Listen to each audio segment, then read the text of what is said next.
Hey friends, okay, I'm back. So I will now be talking about the nutrition visits. So if you don't know, I'm on a journey to get VSG weight loss surgery, and I'm talking about the pre-qualifications.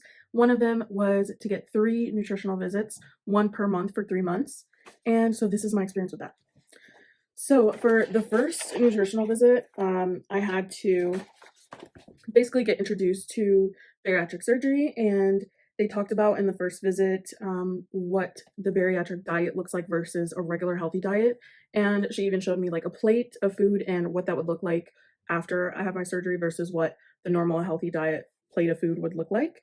And then also she gave me a checklist of things that I would have to change from the first appointment to the second. So about a month, I had to go ahead and change this because after surgery, this is how my life is going to be from now on. So here are the list of checklist goals that they gave me. So the first one is eliminate carbonated drinks. You really can't have carbonation after surgery, especially for the first year, just because that carbonation can either stretch out your stomach or in the beginning it can like break open some of those staples that they close your stomach with. So you definitely do not want to have carbonation. You also want to eliminate caffeine, which can be difficult for people. Eliminate alcohol, especially first year or so. Some people say like 6 months to a year, you don't want to drink alcohol after the VSG. I've heard that not only does it get you drunker faster because your body absorbs the alcohol quicker, it can also create dependency, I think. Not too sure about that, but yeah, I've heard a lot of people experience addiction transfer where because they're not able to fulfill their addiction to food, they transfer their addiction to something else. And the easiest thing is usually alcohol because we absorb it so quickly. So that's something that you just have to be careful of. And in the beginning, we should eliminate and quit smoking and tobacco use. And I think I'm not a smoker, so I don't know, but I think that's only for the first 6 months. I'm not sure, but either way, smoking is not good for you anyway, so you should probably not do that. Eliminate simple sugars. So that's like sugar, candy, white rice, etc. Desserts. And then eat a protein with each meal and snack. So like meat, dairy, eggs, nuts, seeds, beans, etc. Drink 64 ounces of fluid, of no calorie fluid. So that could be like a Gatorade Zero, zero sugar juice or water or something like that. Eliminate fried foods. Eliminate high fat condiments like gravy, butter, salad dressing, things like that. Identify your hunger signals and only eat when you're hungry. Take small bites and chew your food thoroughly before swallowing. And it literally says 20 bites, and that just sounds insane to me. But it's like because your stomach is such a narrow passageway, you want to chew as much as possible so that it doesn't get stuck in that passageway. And the thought of chewing 20 times is like so insane to me. But something that's gonna have to be done. And I will say I've gotten a lot better with like chewing more. It's not something that you automatically think about, but I have started to think about it more now. Stop eating when you're no longer hungry. And then this is the big one, don't drink with meals. So when you have VSG, you have to wait 30 minutes before and after having a meal to drink anything. This was the most difficult thing for me because I love to drink water and eat at the same time. So that was really difficult, but it's something that you just can't do after the surgery. So that's something. And then eat 3 meals per day, exercise at 30 minutes a day, 5 days a week as able.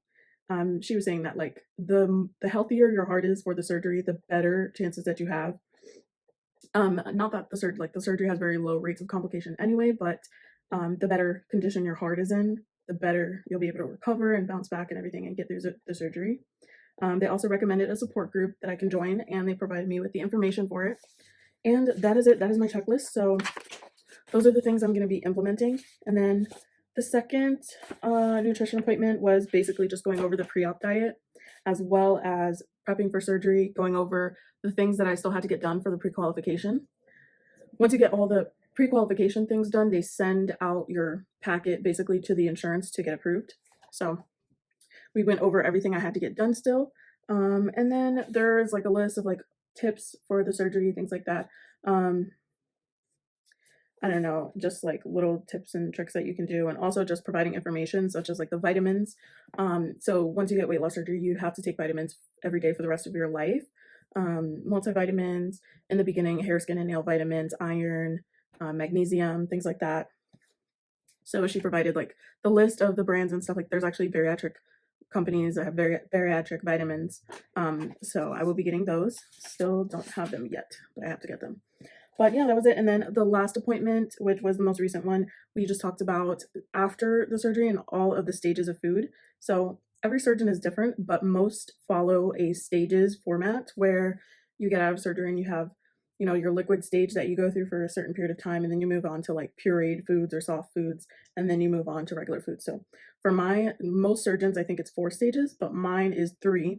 So he has me on liquids for a week, and then after that week, it's a combination of soft foods and pureed foods. So it could be like pureed squash with soft foods would be like a scrambled egg or something like that. So those things are kind of combined into that second week. And then the third stage is fully soft foods. It's kind of hard to explain, but I have like a whole packet on like what I can eat, like what I can eat. But yeah, those were the 3 nutrition appointments.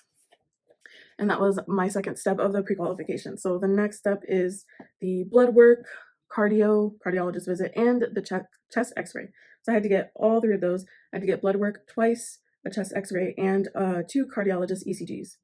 So that will be next. But for now, thank you so much for watching. If you have any questions for me, leave them in the comments. Give me a subscribe if you want to, and a like if you want to see the rest of my journey. But thank you so much for watching, and don't forget to love yourself every day.